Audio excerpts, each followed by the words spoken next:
শাবান বা মধ্য শাবানের রাত, এটার নাম আমরা সবে বরাত দেই। আসল নামটা, হাদিস দেওয়ার নাম কোনটা? লাইলাতুল নিসফে মিন শাবান, মধ্য শাবানের রাত। সবে বরাত এটা আসল নাম না।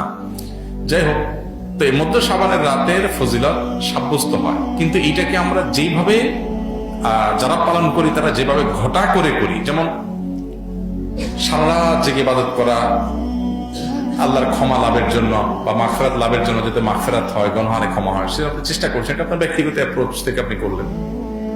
এই রাতের রোজা, এই দিনের রোজা আপনি আইয়াম বীজের রোজার অংশ হিসেবে রাখলেন, শাবান মাসে বিশেষ রোজা রাখলেন, রাসূলুল্লাহ সাল্লাল্লাহু আলাইহি ওয়াসাল্লাম সেই হিসেবে রাখলেন, খুবই প্রশংসনীয়। কিন্তু আলাদা করে সব রাতকে কেন্দ্র করে এই দিনের রোজা রাখা বিশেষ কোন নির্দেশ না, বিশেষ জাতি দ্বারা সাব্যস্ত নয়। লাইলাতুল কদরই গুরুত্বপূর্ণ হিসেবে ধার্য করা। অতএব সব রাতে ভাগ্য নির্ধারণ করা হয়, এটি বিশুদ্ধ মত না।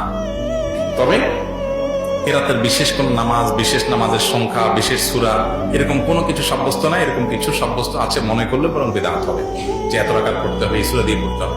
আল্লাহ মাগফিরাত লাভের জন্য আপনি যদি চেষ্টা করেন, সেটা প্রশংসনীয়।